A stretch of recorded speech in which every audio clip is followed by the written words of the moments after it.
Few people set out to be plagiarists, but for many students, plagiarism happens. So, why do we plagiarize? We may be pressed for time. It might not seem like a big deal. We might think that other people write better than we do. We're not sure what plagiarism is all about, so we take a chance. We believe most professors don't have the time to check on us. We believe most professors don't have the internet skills to figure out what we did. So what exactly is plagiarism? This is the Oxford English Dictionary definition: the action or practice of taking someone else's work, idea, etc., and passing it off as one's own. Literary theft. And you notice I've credited Oxford English Dictionary as my source. You might be asking, does this mean that I can't quote from or refer to anyone else's writing? No, it doesn't mean that. You can use other people's writing if you follow the right rules. When you're coding, you need quotation marks, a reference, and an item in your bibliography. Here's a mashup of what you need.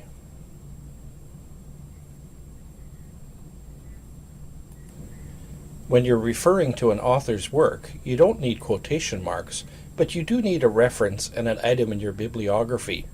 In this example, I describe what MON demonstrates, and then I include a note, MON 2001, and a bibliography item at the end.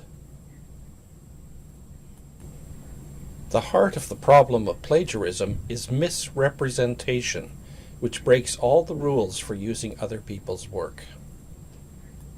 A person's words and ideas are considered to be the property of the person who originates them. Stealing a person's words is similar to stealing somebody's car and impressing your friends by pretending it's yours. It's theft, but more seriously, it's misrepresentation. Any time I leave the impression that the words or ideas I've written are mine, when actually they came from someone else, I am plagiarizing. Because passing off someone else's words or ideas as your own is misrepresentation, it is viewed as academic fraud as well as academic theft. The penalties are severe, anything from a failed research paper to a failed course to expulsion from the institution. It's that serious. So what are the boundaries, you ask? How do I know when I've become a plagiarist? Some boundaries are obvious. If I copy material from a book or article, don't use quotation marks, and don't provide a citation to the source, I am stealing someone else's words and pretending they are mine. If I get someone else to write my paper, or buy a paper from a commercial source, or simply copy a whole paper off the internet, I am clearly plagiarizing. I plagiarize if I take something off the internet? But isn't the internet free for all? People post things there so other people can use them. Here you're confusing access and plagiarism. Even if people give you permission to use their material, using it without indicating the source makes it look like it's your material. That's plagiarism. What if I take a paragraph of text and just change a few words to make it my own? Am I still a plagiarist? Yes, you are. The problem here is a subtle one, so let's try to understand it. When you just change a few words, the structure of the original is still there. The form of the paragraph, the arrangement of sentences, the ideas in their sequence. You may change some of the words, but you are stealing the structure. What if I don't use another author's words at all, but I find an author that has a great idea that I don't see anywhere else? Can I use it? Only if you create a citation to show that the idea is not yours, but came from this other author. Otherwise, you're stealing an idea. Other boundaries are not so clear. What if I use a chart or some other graphic off the internet, something that isn't really words? Is that plagiarism? You still need a citation to acknowledge who produced the graphic. You've got an additional problem, though, in that many graphics require permission of the copyright holder before you can actually use them in your own work. Be sure you know what rights are given to use the graphic. We've looked at some examples, but what ties them all together? It's the idea of intellectual property. What comes out of my mind and is communicated to others remains my property. If you use my intellectual property as if it were your own, you are plagiarizing. It's starting to look like everything is plagiarism, but don't get discouraged too soon. You might be asking, what can I legitimately use as an information source without having to make a citation for it? Here are some things you can use.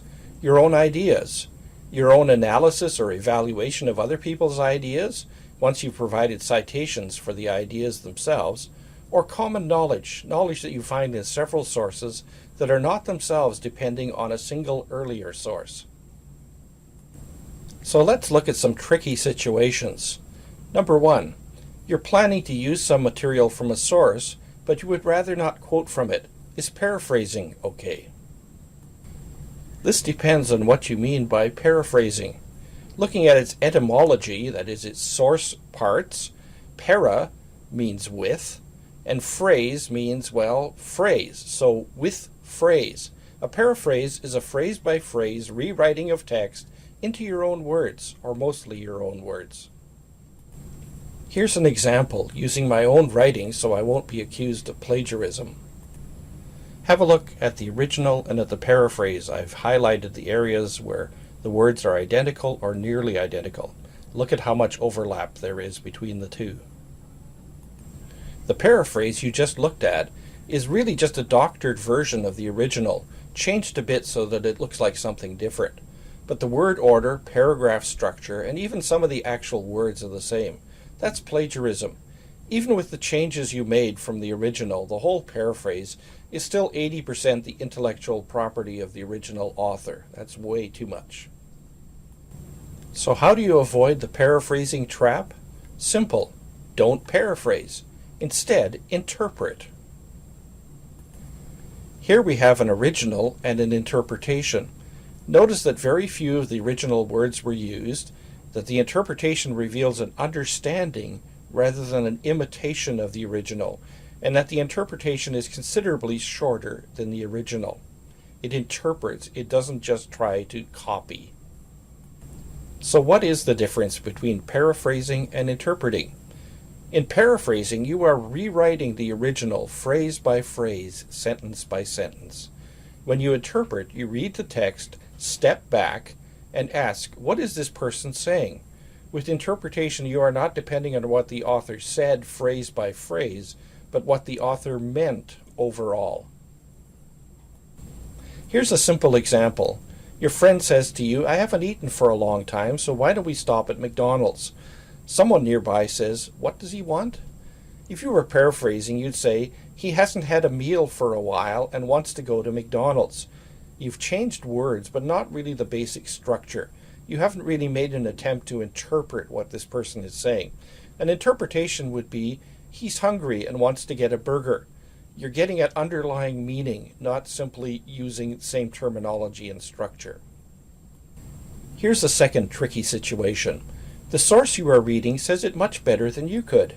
What's wrong with using the writer's words if they help the reader of your paper to understand the situation better? There's nothing wrong with using someone else's words as long as you quote them, and use quotation marks, and create a citation, a note or a reference to the source. Better still, quote a short portion, no more than 4 or 5 lines, and present the rest as your own interpretation. So here we've got a quotation, that ends, and then you go on with interpretation. Brown goes on to argue that the real answer to this problem is, and that's your interpretation, along with a citation to Brown. Don't fear your own words. Most research papers major on interpretation rather than quotation. Have a look at this little section here, which is an interpretation of sources rather than a quotation.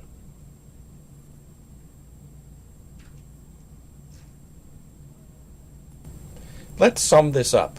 It's plagiarism if you use any text or ideas from another source in such a way that you leave the impression that the material is yours.